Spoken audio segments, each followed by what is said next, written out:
Hey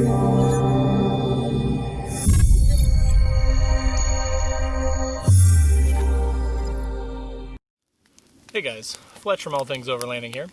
On today's episode of the podcast/vlog, apologize for the smoke. Thought it'd be cool to sit on the other side of the fire, and now that I'm recording, it's non-stop smoke.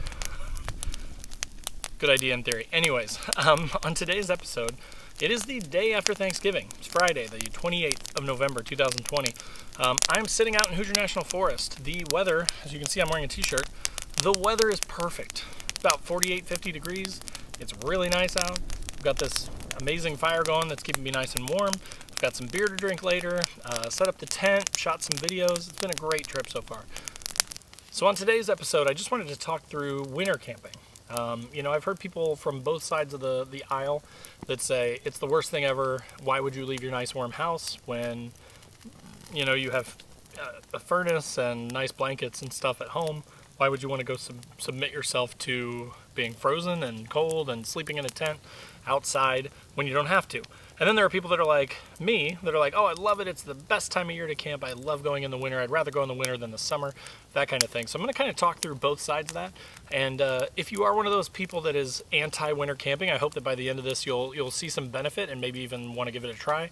And if you are someone that likes winter camping, I'd love to hear from you guys in the comments, because there's probably some stuff I'm going to miss. There's probably some stuff that, that you guys have thought about that maybe I haven't. So definitely post up down below and let me know.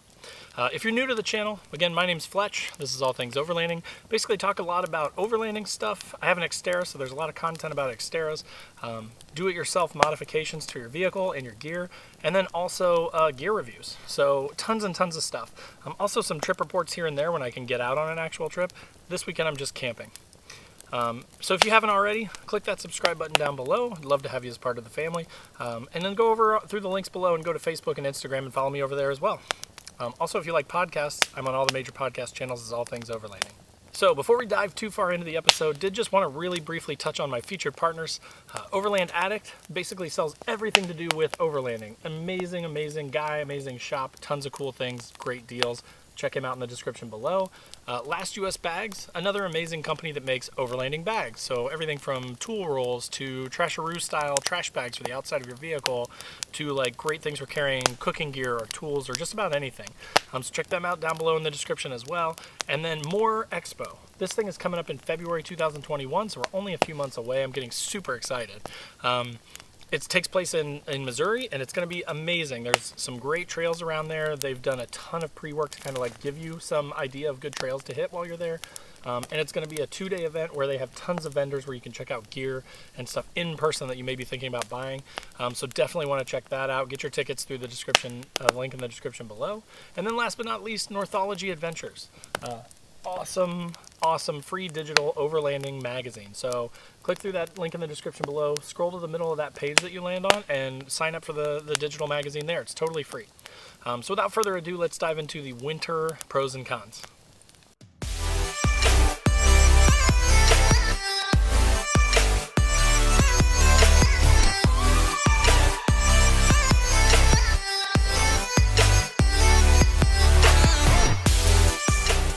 Alright guys, so as I mentioned, on today's episode we're going to be talking about winter camping and kind of the pros and the cons, and I'm going to try and sway you. I'm going to try a little bit. If you're not a winter camper, I'm going to try and show you the benefits of going in the winter, because I personally think it's the best time to camp, hands down the best time. So I'm going to break it up into a couple of different sections here, right? I'm going to talk about pros and cons of all these things, but I'm going to start with traffic, right? Like how many people there are. Then I'm going to move on to bugs and critters and things like that, and then I'm going to end with just like comfort and like that thing that everybody is always talking about where they're like, oh, it's too cold, no, I don't want to sit out there and be miserable, all that good stuff, right? So let's start first with traffic and or people. How busy is the forest? This is a big pro for winter camping. So again, if you're into winter camping, I've been down here even as recently as about a month ago, so October probably. I came down and went camping. But I mean, I went to 4 or 5 of my favorite spots, and every single one was taken. This one that I'm in right now was taken last time I was here. It was the first one I hit, totally full of people. So in the summer, and especially even into the fall, it gets super, super busy, at least here in Hoosier National Forest. And I imagine it's the same at most of these national forest and dispersed camping areas. However, as soon as the temperature drops below like 50 degrees, people just kind of are like, they're all like, this is good. I'm not going to go out there. It's too cold. So again, I was out here about a month ago, and it was packed. I mean, I almost had to go home without a spot because I couldn't find a place to camp. Today now, I came out here, the very first spot I checked out, totally empty. I drove past a number of spots, totally empty. I haven't seen like 2 people out here the whole time that I've been. And I maybe heard like 2 or 3 cars drive by. It's middle of the afternoon here on a Friday, so there should be some traffic going through, but I maybe heard 2, maybe 3 cars drive by. I hear one right now. But so there's almost no one out here. It's super quiet. There's not, gunfire going off all the time. There's not people yelling. There's no music. It's just dead quiet. You can bring a book. You can, download some shows to your phone if you want to just get away and kind of relax. Watch some shows on your phone or an iPad or a laptop or something like that if you download them ahead of time. Read a book. Enjoy being out in nature. Again, it is the day after Thanksgiving. It's November 28th. And it's about 50 degrees here. I'm in a t-shirt. It's beautiful. Sitting by this fire, though, feels amazing, right? Like, it's just amazing to be sitting by a fire when it's just a little bit nippy, when it just gets a little bit cold. The fire feels better than it ever has any other time. Like in the summer, the fire is uncomfortable. A lot of the times it's just miserable being around a fire. So that is a big pro for sure. So there's not very many people out here. You're not going to have all the distractions and the noises and things like that like you typically would in like summer and fall. Also, as opposed to spring, it's not rainy. It's pretty nice out. It's drier temperature or drier climate, less chance of rain. So there's just a lot of advantages to winter from a traffic standpoint. So next, let's talk about bugs and critters and things like that. So a lot of the folks that I talk to, my wife included, that don't like to go in the winter and think I'm crazy for going in the winter, they also at the same time though hate going in the summer and the fall because there are so many bugs. You're getting bit constantly. You have to spray on nasty smelling bug spray and just it's kind of miserable, right? The ticks are really bad in Indiana. They get really bad in the winter or the summer and the fall. And then critters too, like there are coyotes howling every night. There's this pond that I'm by a pond right now is full of frogs, and all night long it's just non-stop noises. And a lot of those are peaceful. Like I like those noises, but not everybody does, right? Not everybody wants to come out here and be like they're in the middle of a giant sound machine. So in the winter, for sure, they're the biggest thing. I mean, my biggest thing personally is I hate bugs. Like, I'm fine with them. I go in the summer, I go in the fall. I love camping enough that I overcome it, but I just despise them. I hate getting bit up. I hate having to look for ticks every time that I leave the forest. It's just annoying, right? But so you come out here in the winter and it's just dead peaceful, dead quiet. You don't have any of that stuff anymore. You don't have any of the animals anymore. It's so nice. So that is another big pro for winter camping. All right, so that kind of covers the bugs and critters part of this thing, right? So last, I wanted to talk about sort of just like comfort. How comfortable is it when you're out here? Why would you want to go in the winter? How can you make it fun instead of sort of miserable and freezing cold?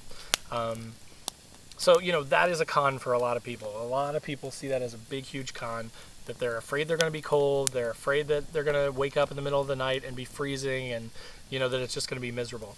And here's what I will tell you. So it starts with clothes, right? Like dressing appropriately makes a huge difference. And this took me a long time to learn because I've just never been a big one to spend like a ton of money on clothes. I don't buy like North Face stuff. I don't want to spend a ton of money on like the really expensive but really nice gear typically. And you don't have to do that. I'm not saying that you have to go spend a ton of money and buy super high level gear, right? But if you dress appropriately, even with cheap stuff, and you layer up, then you can be super comfortable even in like 10, 15 degree weather. So what I do is I actually will. So under my shoes right now, I've got a pair of just like ankle high, like my normal socks. And then over that, I've got wool socks. My feet right now are toasty warm. Like I'm not cold at all. And most of the time at night, I can sleep like a baby and I have no problems with like getting cold. Because if your feet get cold in the winter, you're kind of done. Once my feet get cold, I'm kind of miserable all night. I'm moving around and just like nothing is good anymore, right? It's no good. But so I've got wool socks on over regular socks underneath of here. And then under these, my, like camping pants, if you will, I've just got like a regular $6 pair of sweatpants from Walmart. That's all that it is. Just another pair of sweatpants underneath of my regular pants. But by double layering that, like my legs are perfectly fine too. Like I'm warm as can be. And then up top, of course, right now it's warm. It's like 50 degrees, and I'm sitting next to a fire, so I feel great. As it starts to cool off, though, again, layers are the key, right? So I've got a long sleeve shirt that can go on over my t-shirt, and then I've got a fleece long sleeve quarter zip that will go over top of that. And then I usually bring like a down jacket. Like I have an old North Face that I got 10, 15 years ago for my mom for Christmas. That's beat up, and I use it when I do oil changes in the winter and stuff on the truck. But it's really warm. So I have that old beat up jacket, and I just bring that as a backup. Also, when you're sleeping, similar to the clothes thing, if you bring the right gear, it makes all the difference. If you grab a sleeping bag that's a 50 degree bag, and you go out in the winter and it's 10 degrees at night, you're going to be cold. Like that is not going to keep you warm. So I have a Coleman 0 degree bag. I'll put a link to it down below in the description. And then I also have a wool blanket. And those two combined, and throw in some chemical hand warmers, I can sleep like a baby all night long. Recently I picked up a Mr. Buddy heater, and I'm kind of excited about that, to have like ambient heat around me instead of like all the heat being on the inside. And if you're like, your sleeping bag slips down a little bit, then you're cold and you wake up and you have to shift a little bit. So I have the Mr. Buddy heater that I'm going to try out tonight in the tent to see how that does. But again, like if you just bring a couple chemical hand warmers and dress correctly and bring the right gear to sleep in, you can sleep like a baby at night. There's no reason that you have to have like a teardrop camper with a heater or anything like that. Those are nice, but you don't have to have it to have fun in the winter. And again, talking about the comfort stuff, as I mentioned earlier, the fire, right? I love a campfire. I love the smell of it. I like making it. I like collecting the wood. I just enjoy having a fire. And in the winter is when you really recognize the benefits of that fire. Like in summer, again, it's uncomfortable. It's awful. Like a lot of the times you have a fire mainly just to cook or even just for light at night, but you don't want to be anywhere near it. Yeah, I mean, I'm 3 feet away from this thing right now. I'd be in the summer, I'd be 10 feet away from that fire because I'd be sweating, right? It's miserable. But in the winter, you can adjust, again, you can adjust your layers so you can always get warmer, right? And that fire, when you're collecting the firewood and doing the work to put together the fire, that's heating up your body, core temperature, it's keeping you warm, it's keeping you occupied, it's burning up time. And then once you get that fire going, again, it's just feels so good. It's such an accomplishment, and it just feels great. It's the best fire you've ever had when it's really cold outside in the winter. So again, I personally just really enjoy that. And maybe I'm a weirdo, right? Call me a weirdo if you want. But I really just love camping in the winter and the warmth of the fire and, the quiet of nature. So again, if you are one of those people that has in the past been like, nope, never get me out there, think about your gear. Make sure that you've got the right stuff, because yes, you can have a really bad experience. If you go out there and you're not prepared, it can be a miserable night.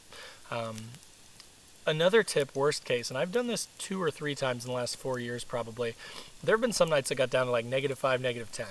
And back then I was not really prepared for that. Again, that was before I even started layering stuff up. And you can sleep in your vehicle. Like I've done that again 2 or 3 times probably. I've just sat in the driver's seat and tilted the seat back and turned on the heater and run it all night. If it's the difference between like hating yourself or just being fine and wussing out a little bit, then there's nothing wrong with that. If it gets that cold that you just can't take it, you don't have to just keep staying there and be miserable all night. You could even leave if you needed to. Like again, if it gets so bad, you could leave and you can go home. There's nothing stopping you from doing that. I've never had to do that yet, again, because you can always get warm, and absolute worst case, you could get into the vehicle and turn it on and heat it up. But so again, I hope that those points were helpful for you. I hope that kind of shows you some of the pros of going camping in the winter. And again, like if you have had some bad experiences in the summer or the fall where you go out and you drive around and you can't find a spot, or you get a really crappy spot that's like right on the road, or it's just not like beautiful, and like I'm 200, 300 feet from the road right now, through the National Forest where I am, and there's just nobody, no traffic, no noises, nothing. It's beautiful. So if you've had some bad experiences with that, try late fall, early winter at least. Just go out once when it's like 40s, 50s, 60s, and I promise you there'll be less people out there. You won't have the bugs and the critters, and if you bring the right gear, you'll be comfortable and you'll have a great time. So again, thank you for listening. If you're listening on the podcast, thanks for watching. If you're watching on YouTube, if you don't already, definitely click that subscribe button down below. Check out the description for links to Facebook and Instagram and the podcast, or vice versa, YouTube if you're on the podcast. There's also a link to the store where I sell patches and stickers. So if you like the content, you like the channel, I'd love to sell you a sticker or a patch, something that you can put on your rig to kind of show your support, and I would appreciate it. So again, thank you for watching. Thanks for listening. We'll look forward to talking to you next week, and post up in those comments below, and I'd love to chat with you. So take care. Talk to you later.